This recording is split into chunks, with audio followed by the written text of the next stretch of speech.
Gênesis capítulo 3.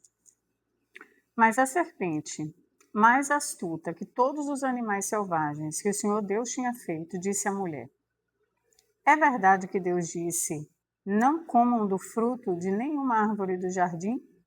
A mulher respondeu à serpente: Do fruto das árvores do jardim podemos comer, mas do fruto da árvore que está no meio do jardim, Deus disse: Vocês não devem comer dele, nem tocar nele, para que não venham a morrer. Então a serpente disse à mulher: É certo que vocês não morrerão, porque Deus sabe, no dia em que dele comerem, os olhos de vocês se abrirão, e como Deus, vocês serão conhecedores do bem e do mal. Vendo a mulher que a árvore era boa para se comer, agradável aos olhos e árvore desejável para dar entendimento, tomou do seu fruto e comeu, e deu também ao seu marido, e ele comeu. Então os olhos de ambos se abriram, e percebendo que estavam nus, costuraram folhas de figueira e fizeram cintas para si. Ao ouvirem a voz de Deus, que andava no jardim, quando soprava o vento suave da tarde, o homem e a sua mulher se esconderam da presença do Senhor Deus, entre as árvores do jardim. E o Senhor Deus chamou o homem e lhe perguntou: Onde você está? Ele respondeu: Ouvi a tua voz no jardim, e porque estava nu, tive medo e me escondi. Deus perguntou: Quem lhe disse que você estava nu? Você comeu da árvore da qual ordenei que não comesse? Então o homem disse: A mulher que me deste para estar comigo, ela me deu da árvore e eu comi. Então o Senhor Deus disse à mulher: O que é isso que você fez? A mulher respondeu: A serpente me enganou e eu comi. Então o Senhor disse à serpente: Por causa do que você fez, você é maldita dentre todos os animais domésticos e entre todos os animais selvagens. Você rastejará sobre o seu ventre e comerá pó todos os dias da sua vida. Porém, inimizade entre você e a mulher, entre a sua descendência e o descendente dela. Este lhe ferirá a cabeça e você lhe ferirá o calcanhar. E a mulher lhe disse: Aumentarei muitos os seus sofrimentos na gravidez. Com dor você dará luz aos seus filhos. O seu desejo será para o seu marido, e ele a governará. E Adão disse: Por ter dado ouvidos à voz de sua mulher e comido da árvore, que eu havia ordenado que não comesse, maldita é a terra por sua causa. Em fadigas você obterá dela o sustento durante os dias da sua vida. Ela produzirá também espinhos e ervas daninhas, e você comerá a erva do campo. No suor do seu rosto você comerá o seu pão, até que volte à terra, pois dela você foi formado, porque você é pó, e ao pó voltará. E o homem deu à sua mulher o nome de Eva, você é a mãe de todos os seres humanos. O Senhor Deus fez roupas de peles com as quais vestiu Adão e sua mulher. Então o Senhor disse: Eis que o homem se tornou como um de nós, conhecedor do bem e do mal. É preciso impedir que estenda a mão. Tome também da árvore da vida, coma e viva eternamente. Por isso, o Senhor Deus o lançou fora do jardim do Éden, para cultivar a terra da qual havia sido tomado. E depois de lançar fora o homem, Deus colocou querubins a leste do jardim do Éden e uma espada flamejante que se movia em todas as direções, para guardar o caminho da árvore da vida. A única coisa que nos separa daquilo que Deus tem para nós, da nossa relação com Ele, é a desobediência, é o pecado. A única coisa que nos afasta de Deus. E só acontece se nós tomarmos essa decisão. Não é uma coisa que Deus faz por nós.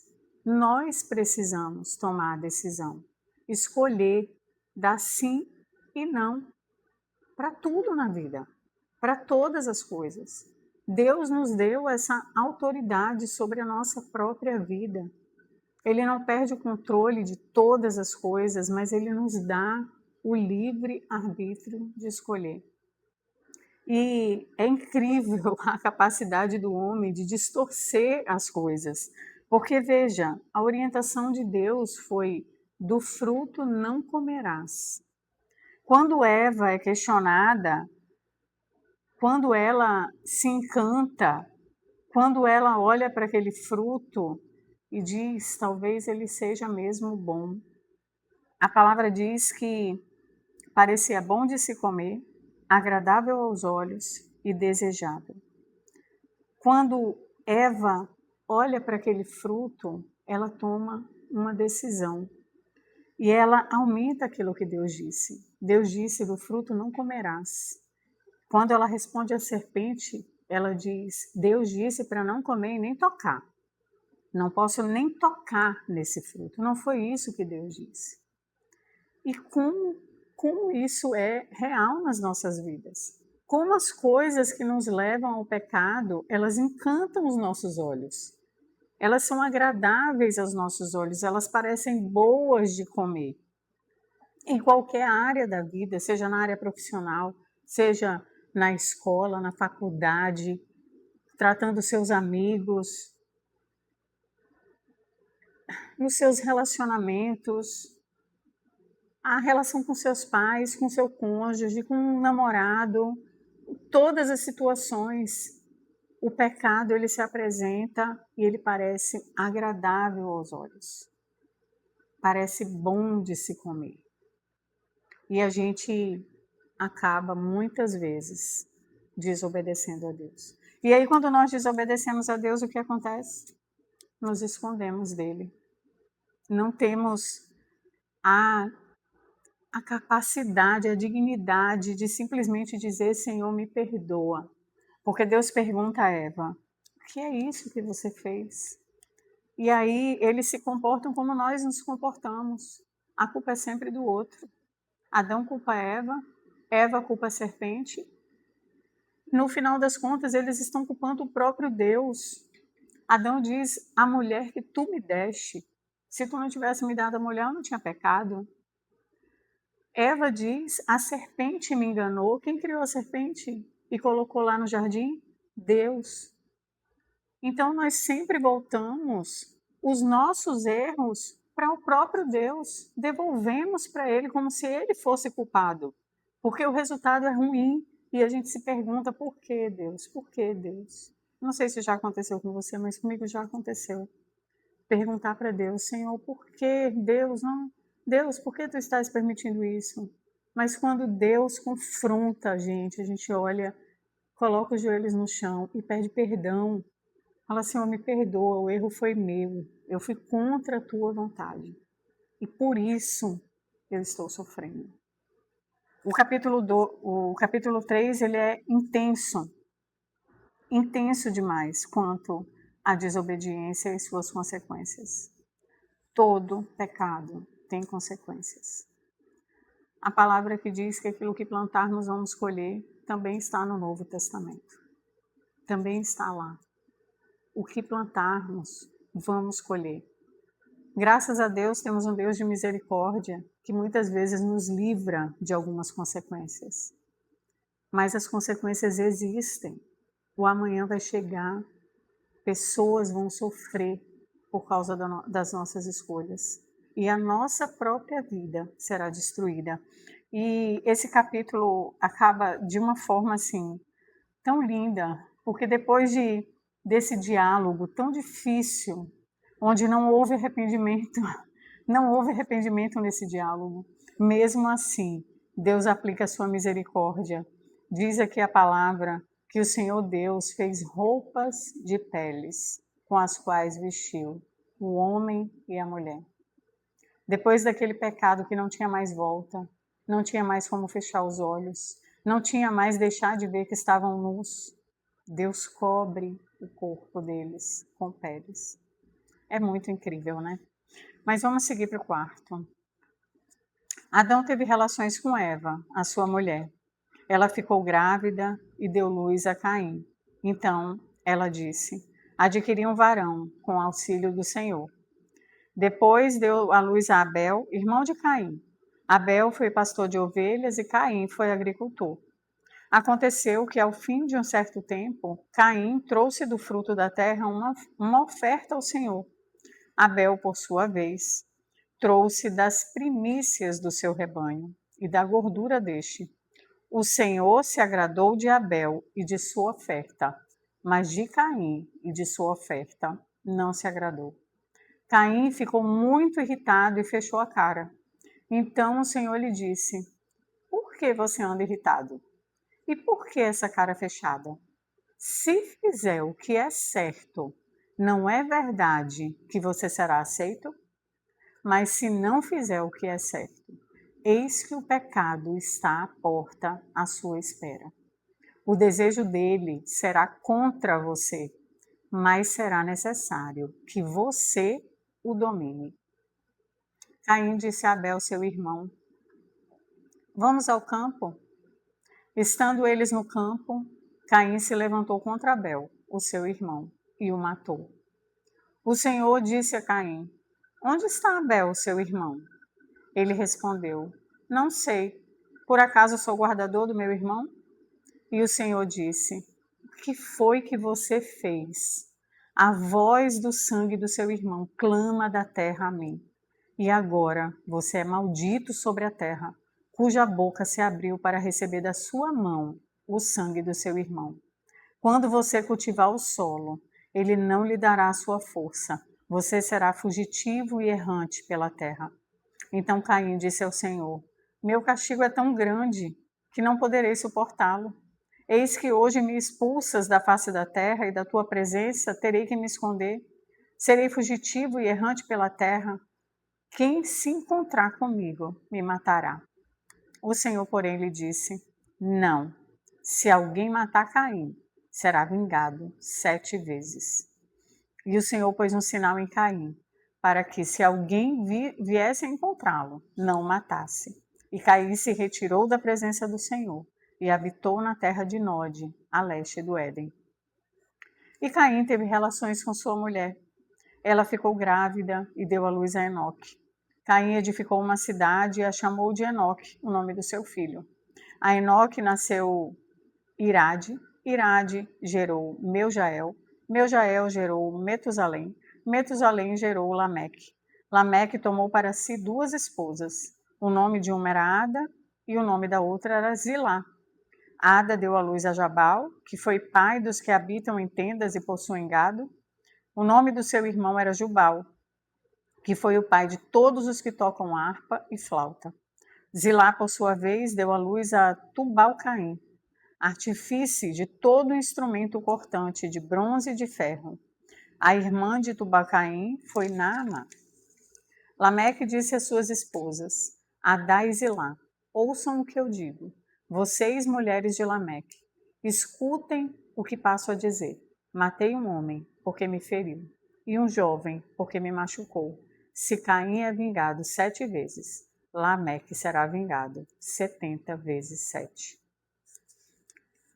Adão tornou a ter relações com sua mulher, e ela deu à luz a um filho, a quem pôs o nome de Sete, dizendo: Deus me concedeu outro descendente em lugar de Abel, que Caim matou. A Sete nasceu-lhe também um filho, o qual pôs o nome de Enos.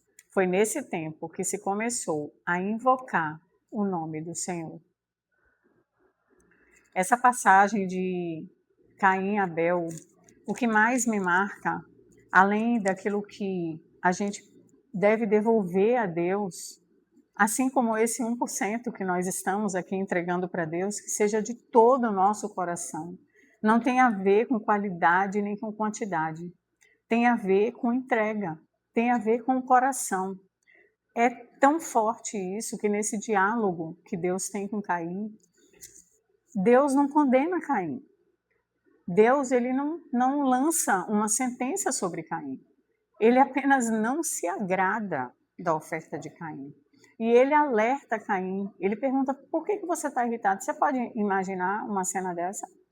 Você pode imaginar uma casa com os pais e o filho, e de repente a mãe faz um jantar e o filho não gosta daquela comida, e a mãe pergunta, por que você está irritado? Por que você está irritado? Essa é a comida que nós temos na mesa hoje. Nós nem temos dinheiro, nem teríamos como ter essa comida, e graças a Deus temos essa comida, por que você está de cara feia? E esse filho poderia dizer, perdão mãe, me perdoa mãe, eu vou comer. É mais ou menos isso que acontece aqui, Deus pergunta, por que você está irritado, de cara fechada? Você não sabe que se fizer o que é certo, será aceito?